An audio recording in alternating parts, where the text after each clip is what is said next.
이 시간 오늘 우리에게 주시는 하나님의 말씀은 로마서 5장 1절부터 4절까지의 말씀입니다. 제가 읽도록 하겠습니다. 그러므로 우리가 믿음으로 의롭다 하심을 받았으니 우리 주 예수 그리스도로 말미암아 하나님과 화평을 누리자. 또한 그로 말미암아 우리가 믿음으로 서 있는 이 은혜에 들어감을 얻었으며 하나님의 영광을 바라고 즐거워하느니라. 다만 이뿐 아니라 우리가 환난 중에도 즐거워하나니 이는 환난은 인내를, 인내는 연단을, 연단을 소망을 이룬 줄 알미로다. 아멘. 오늘은 우리의 소망은 하늘에 있습니다 라는 제목으로 말씀을 전하겠습니다. 1절 말씀을 보면 그러므로 우리가 믿음으로 의롭다 하심을 받았으니 우리 주 예수 그리스도로 말미암아 하나님과 화평을 누리자. 로마서 5장 말씀은 예수님을 통해 하나님과 관계의 회복을 소개하고 있습니다. 회복된 하나님과의 관계를 소개하고 있습니다. 예수님으로 말미암아 우리는 하나님과 화평을 누리게 되었다는 것입니다. 1절 말씀에 화평을 누리자라고 되어 있는데 누리자라는 표현보다 누리고 있다라는 표현이 훨씬 더 적절한 표현인 것 같습니다. 하나님과 우리 사이에 평화가 깨어진 것은 죄 때문에 그렇습니다. 죄로 인해 하나님과 우리는 원수지간이었습니다. 그러나 하나님은 죄 가운데 있는 우리를 멸망하도록 내버려 두지 않으셨습니다. 예수님을 통해 죄의 문제를 해결해 주셨습니다. 그래서 다시 하나님과 우리 사이의 관계가 회복이 된 것입니다. 예수님의 십자가 사건이 이를 가능하게 했습니다. 죄로 말미암아 하나님과 우리 사이에 가로 놓여져 있던 높고 거대한 장벽은 허물어졌습니다. 우리는 비로소 하나님과 화평을 누리게 된 것입니다. 이렇게 하나님과 화평을 누리는 사람들이 얻게 되는 즐거움을 2절에서 소개하고 있는데요. 2절 말씀에 또한 그로 말미암아 우리가 믿음으로 서 있는 이 은혜에 들어감을 얻었으며 하나님의 영광을 바라고 즐거워하느니라. 우리는 예수님으로 말미암아 하나님과 화목하게 되었습니다. 화목하게 된 자녀로서 우리가 하나님 안에서 누리는 복 중에 하나가 바로 하나님의 영광을 바라보게 되었다는 것입니다. 우리가 죄를 짓고 죄 가운데 거하게 됨으로 겪게 되는 가장 큰 비극 중에 하나가 있다면 바로 하나님의 영광을 보지 못하게 되었다는 것입니다. 앞서 로마서 3장 23절 말씀, 우리가 잘 아는 말씀입니다. 모든 사람이 죄를 범하였음에 하나님의 영광에 이르지 못하더니. 우리가 복음을 제시할 때 믿지 않은 사람들에게 사형리 같은 전도지로 복음을 제시할 때 반드시 우리의 상태에 대해서 소개를 하면서 제시하는 구절 중에 아주 중요한 구절 중에 하나입니다. 죄는 우리를 사망, 심판, 영원한 죽음으로만 이끄는 것이 아니라 아버지의 영광, 하늘 영광을 보지 못하게 합니다. 죄로 망가진 인생은 시력에도 문제가 생기는 것입니다. 시력이 좋지 않으면 어떻습니까? 앞을 제대로 볼 수가 없어서 돌뿌리에 걸려 넘어지기도 하고 부딪히기도 합니다. 그것으로 끝나지 않습니다. 삶 자체가 무너지는 것입니다. 빠져나올 수 없는 삶의 구렁텅이에 빠질 수 있기 때문에 그렇습니다. 눈이 어두우면, 영적인 눈이 어두우면. 죄로 오염된 눈으로는 천국을 볼 수 없습니다. 아니, 보이지 않습니다. 하늘 영광을 볼 수 없습니다. 그러나 하나님은 예수님을 통해서 우리의 죄 문제를 해결해 주셨고 하나님의 은혜를 누릴 수 있는 위치에, 자리에 우리를 불러 세워주셨습니다. 이 은혜 가운데 있을 때 우리는 마치 개안 수술을 받은 사람처럼 영적인 눈, 믿음의 눈이 활짝 뜨이게 되는 것입니다. 그때 비로소 우리는 하늘 영광을 보게 되는 것입니다. 여기서 말하는 하나님의 영광이란 구체적으로 무엇을 말하는 것입니까? 존 스토트 목사님은 여기서 하나님의 영광이라는 말은 천국과 같은 말이다, 그렇게 말씀합니다. 천국이야말로 하나님의 영광이 가득한 곳이고 성취되는 곳이기 때문에 그렇소. 우리 믿는 사람들의 즐거움의 근본적인 이유가, 근원적인 이유가 바로 여기에 있는 것입니다. 사랑하는 성도 여러분, 우리가 이 땅을 살다가 보면 좋은 날도 있고요, 슬픈 날도 있는데 가만히 생각해 보면 좋은 날보다는 슬픈 날이 더 많다는 것을 느끼게 됩니다. 참으로 어려운 순간 우리가 웃을 수 있는 날, 웃는 날보다 정말 웃을 수 없는 그런 날들이 우리에게 더 많은 것 같습니다. 그렇지만 우리 믿는 사람들이 상황을 초월해서 온전한 기쁨을 소유할 수 있는 이유가 바로 우리는 믿음의 눈으로 천국을 바라보고 하늘 영광을 바라볼 수 있기 때문에 그렇습니다. 인생은 너무나 짧습니다. 시간은 금방 지나가고 시편 90편 말씀에 모세가 고백한 대로 눈 한 번 깜빡일 때 걸리는 시간, 지금 우리 성경은 밤의 한 순간이라고 표현했지만 예전 개역 한글에서는 밤의 한 경점이라고 표현을 했습니다. 밤의 한 경점과도 같은 짧은 인생, 더덥고 허무하고 아쉽고 그래도 우리에게 소망이 있는 것은 돌아갈 집이 있기 때문에 그렇습니다. 여러분 여행 자주 다니십니까? 여행이 즐거운 것은 돌아갈 집이 있기 때문에 그렇습니다.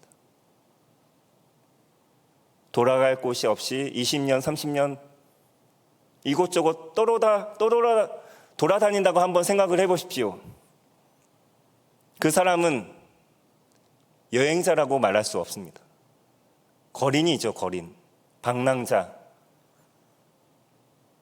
방황하는 것입니다. 너무 불쌍하지 않습니까? 그래서 여행이 즐거운 것은 돌아갈 집이 있기 때문에 그렇습니다.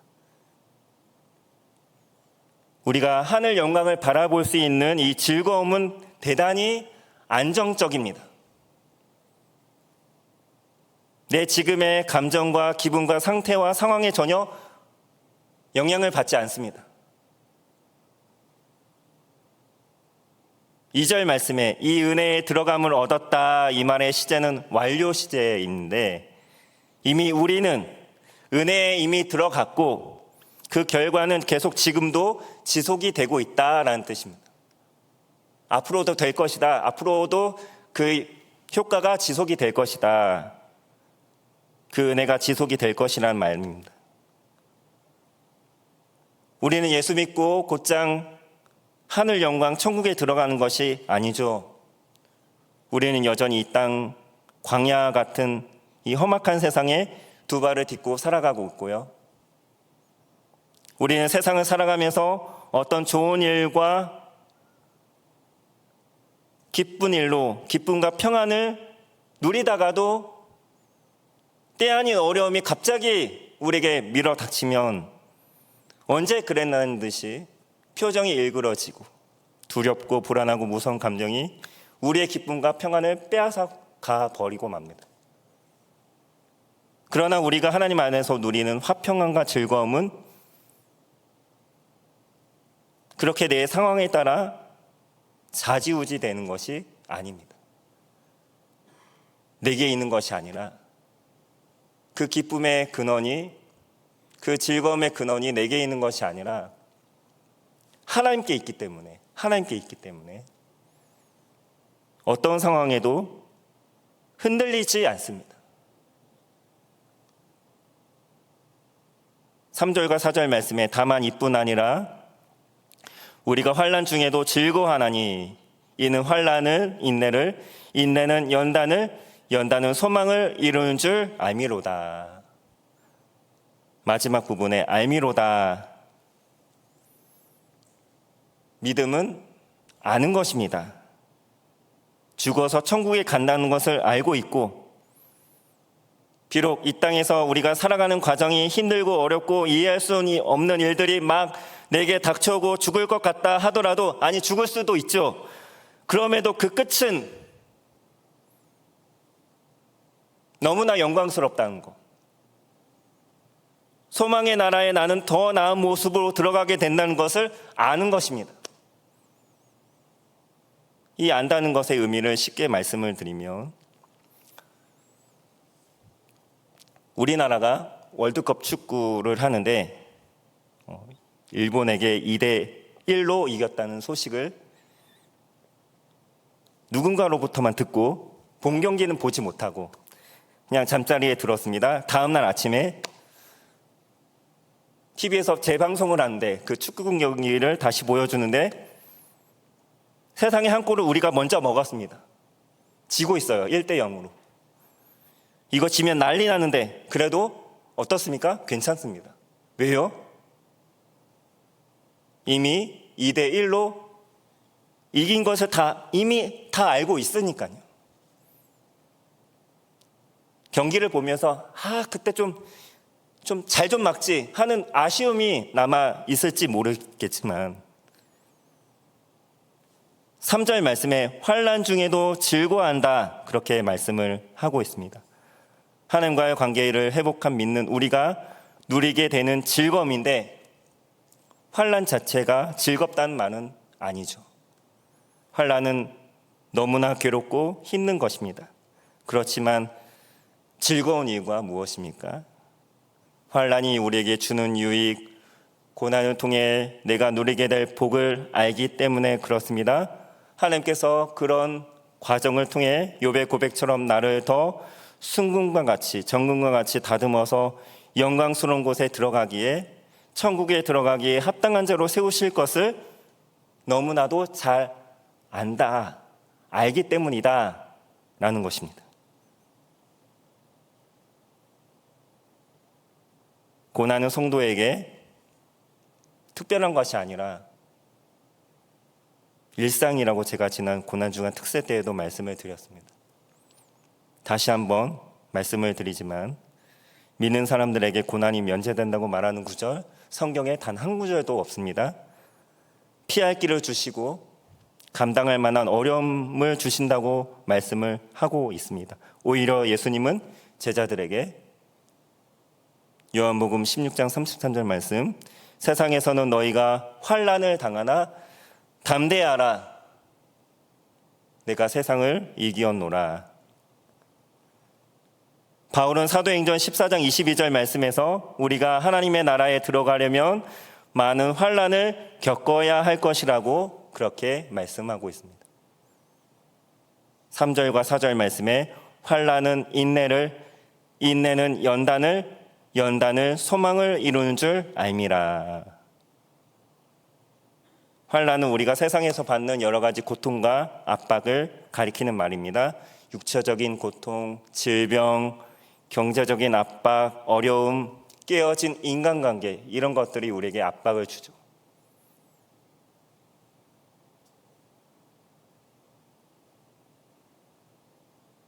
우리는 이 고통스러운 과정을 통해 인내를 이루어야 합니다. 인내라는 말은 밑에 남는다라는 뜻을 가지고 있습니다. 쉽게 말해서 버티는 것입니다. 어려움이 찾아오면 사람은 본능적으로 그것을 피하고자 합니다. 피난처를 찾아 도망가기에 바쁩니다. 자신이 해결할 수 없는 어려움이기 때문에 그저 그 상황만 피하면 된다고 생각을 하는 것이죠.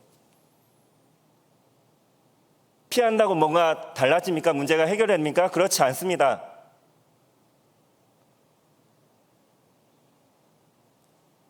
마치 찜기에서 찐빵을 찌고 있는데 다 익지 않는 빵이 그럴 리는 없겠지만, 스스로 그렇게는 못하겠지만 그 뜨거움을 버티지 못하고 뚜껑을 열고 바깥으로 뛰쳐나간 것과 똑같습니다. 있기 위해서는, 맛있는 찐빵이 되기 위해서는 그냥 그 자리에 있어야 되는 것입니다. 뜨거워도 고통스러워도 그냥 그 자리에서 버티고 있어야 합니다. 버티면 자연스럽게 열매를 맺게 되는데, 그 열매가 바로 연단인 것입니다. 우리는 예수님을 통해 구원은 받았지만 우리에게는 아직 성화라는 과정이 남아 있습니다. 천국에 들어가는 그 순간까지 우리는 환난과 인내와 연단이라는 이런 과정들을 통해서 하나님 나라에 합당한 자들로 빚어지는 것입니다. 이러한 과정들을 통해서 우리가 비로소 깨닫게 되는 것은 무엇입니까? 정말 이 세상은, 이곳은, 이 땅은 내가 오래 머물 곳이 못 된다는 것입니다. 죄 많은 이 세상은 내 집 아니네. 내 모든 보안은 저 하늘에 있네. 저 천국 문을 열고 나를 부르네. 나는 이 세상에 정들 수 없도다. 오 주님 같은 친구 없도다. 저 천국 없으면 난 어떻게 하나. 저 천국 문을 열고 나를 부르네. 나는 이 세상에 정들 수 없도다. 그러나 우리는 하늘에 소망이 있다고 말하면서도 여전히 우리의 시선은 이 땅과 이 땅의 것에만 매몰되어 있고, 우리가 하나님 나라를 말하면서도 여기 이 땅에 내가 내 삶의 주인이 되어 세워가는 나라에 대해서만 말하고 있고요.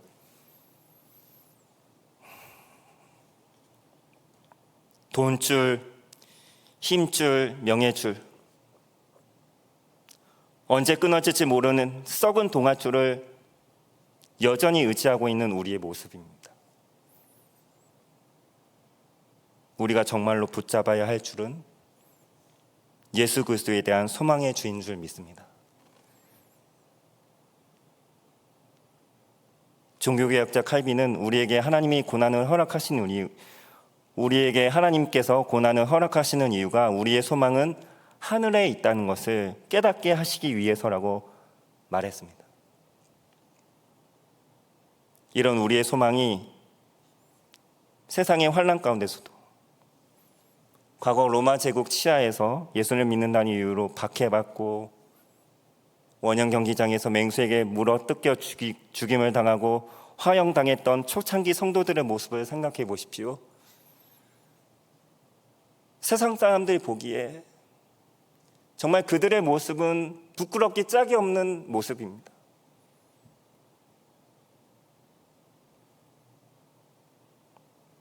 수치스러운 모습이죠. 그러나 결코 그것이 부끄럽지 않을 수 있는 이유를 5절은 다음과 같이 말하고 있습니다. 5절 말씀을 보면, 소망이 우리를 부끄럽게 하지 아니함은 우리에게 주신 성령으로 말미암아 하나님의 사랑이 우리 마음에 부은 바 됨이니. 환난과 핍박 가운데서도 소망이 흔들리지 않을 수 있는 이유는 우리에게 주신 성령으로 말미암아 하나님의 사랑이 우리 안에 차고 넘치기 때문에 그렇다라는 말씀입니다. 하나님이 나를 사랑하신다는 것을 알기 때문에. 그 사랑이 어떤 사랑입니까? 6절에서 8절까지 그 사랑이 어떤 사랑인지 쭉 설명하고 있는데 8절이 핵심이죠. 8절 말씀에 우리가 아직 죄인 되었을 때 그리스도께서 우리를 위하여 죽으심으로 하나님께서 우리에 대한 자기의 사랑을 확증하셨느니라. 자기 죄 때문에 죽어 마땅한 심판과 형벌에 처할 죄인을 위해 죽는 사람이 과연 누가 있겠느냐. 앞에서 쭉 얘기하면서, 그렇지만 하나님은 우리가 아직 죄인 되었을 때, 내가 죄인이라는 사실을 인지하지 못하거나 죄를 돌이켜 회개할 생각을 요만큼도 가지지 못했을 때, 하나님은 자기 아들을 죽이심으로 우리에 대한 그분의 사랑을 확증하셨다는 것입니다. 우리의 사랑, 립서비스로 끝날 때가 많습니다. 말로만. 하늘의 별을 따다 줄 만큼 사랑해, 말로만 끝날 때가 얼마나 많이 있습니까? 그러나 하나님의 사랑은 립서비스로 끝나는 법이 없습니다. 립서비스로 끝나지 않고 실제 행동으로 몸소 보여주셨습니다. 무엇으로요? 우리를 위해 십자가에서 친히 매달려 돌아가심으로, 십자가에서 친히 죽어주심으로 그분이 나를 얼마나 사랑하시는지, 내가 이만큼 너를 사랑해, 아주 명확하게 확실하게 보여주신 것입니다. 우리는 이러한 하나님의 사랑 안에 있으면, 이 확신 가운데 있으면, 하나님이 나를 이만큼 사랑하시는구나, 십자가를 보면서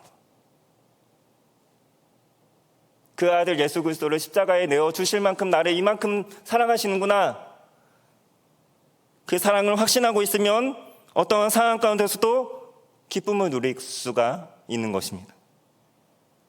우리가 이러한 상황을 초월하는 기쁨을 가지고 살아갈 수 있는 것은 우리의 소망이 바로 저 하늘에 있기 때문에 그렇습니다. 하늘 소망이 우리 기쁨과 즐거움의 원천인 것입니다. 우리는 죽어도 망하지 않습니다. 천국에 들어가는 것이기 때문에. 이제 우리는 망해도 괜찮습니다. 아니, 사실 망할 수가 없죠. 우리는 망하면 진짜 집으로 돌아가기 때문에 그렇습니다. 하늘 소망을 붙잡고 사는 사람들은 죽음 앞에서도 잠대하고 초연할 수 있습니다. 신앙인이 그렇습니다. 제가 지난주에 말씀을 드렸죠. 어떤 신앙인 환자들은 시한부 판정을 알려주려고 자신을 찾아온 의사들을 오히려 위로한다고요. 괜찮다고, 나는 살 만큼 살았고 언제는 떠날 준비가 되어 있다고.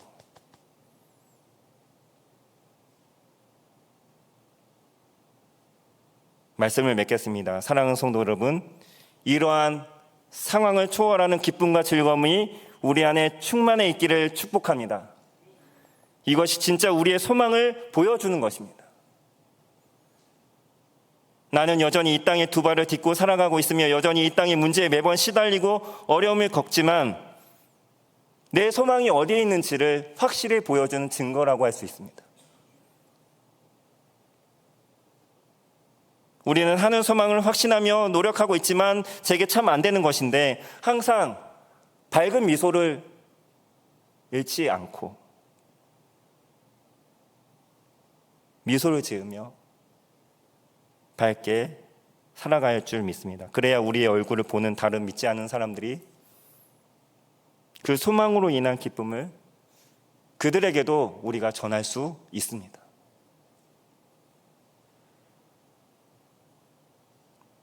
정말 좋은 날은 아직 우리에게 오지 않았습니다. 믿으십니까? 앞으로 천국에서 하나님 영광 안에 누리게 될 더 크고 멋진 날들이 우리를 기다리고 있습니다.